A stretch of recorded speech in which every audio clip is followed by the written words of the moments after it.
La montagne au féminin. Une série de portraits présentés par Globule Radio. Des sportives de la vallée prennent la parole. De leurs premiers pas à leurs plus belles réalisations, ces femmes nous racontent comment elles se sont imposées dans leur discipline. 11e épisode, Sandy Cochepin. 97, c'est l'année où Sandy Cochepin devient championne du monde de parapente. Et pourtant, comme à ses débuts, quelques années auparavant, cette chamoniarde d'adoption se déplace encore en faisant du stop. Parce qu'à l'opposé du foot, le parapente n'est pas un sport qui permet de s'enrichir. Quand j'ai eu mon titre de championne du monde, je m'étais terriblement endettée et j'aurais dû arrêter parce que matériellement, je n'y arrivais plus. Et donc, j'ai des amis d'abord photographes qui ont fait des sujets sur moi, des amis ici de Cham. Je pense notamment à Philippe Fragnol, qui est plus de ce monde, mais qui m'a beaucoup aidée. Ça a été quand même un petit tremplin, ça m'a permis de me faire connaître et ensuite j'ai trouvé un mécène, un deuxième papa qui m'a aidé pour la suite de ma carrière, que j'aime beaucoup, qui a ensuite aidé beaucoup de jeunes dans le haut niveau du parapente. Voilà, donc j'ai quand même réussi, grâce aux médias, à me faire un petit peu connaître et ensuite à trouver des partenaires, quelques partenaires, mais ça restait quand même compliqué de vivre que du haut niveau, c'était pas possible. C'est pas un sport qui rapporte de l'argent, c'est pas un sport qui est médiatisé, donc c'est un sport où il n'y a pas de sponsor.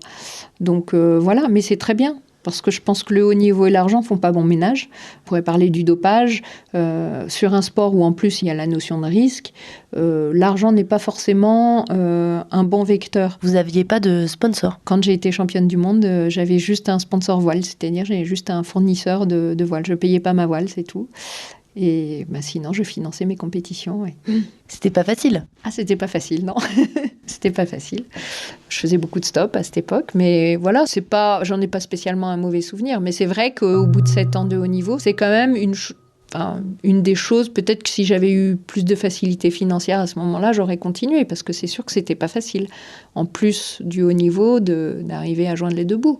Mais j'étais pas malheureuse non plus, hein. J'avais pas d'enfant, donc j'avais une vie très égoïste, hein. J'avais que moi à m'occuper, donc voilà, je vais pas pleurer non plus.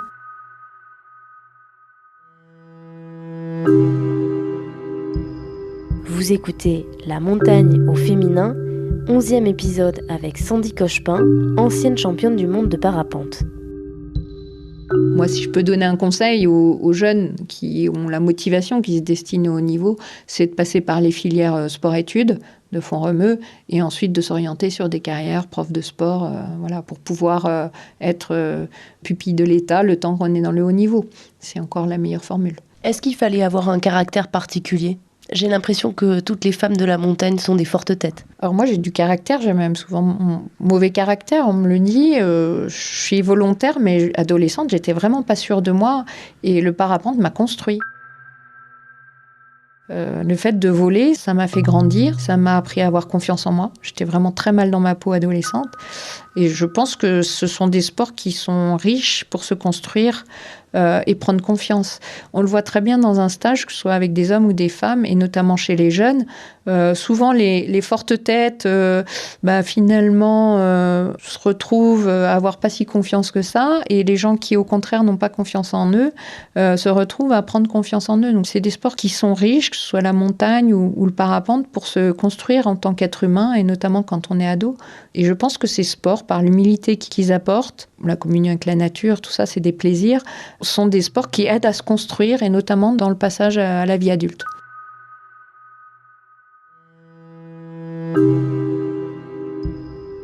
Dans le prochain épisode de La montagne au féminin, nous retrouverons une dernière fois Sandy Cochepin pour parler avec elle de sa première passion, enseigner le parapente et transmettre les valeurs de ce sport. Et si vous avez raté les premiers épisodes de La montagne au féminin avec Marion Poitvin et Fanny Schmutz, toutes les deux guides, vous les retrouverez sur notre site globule.chamonix.radio.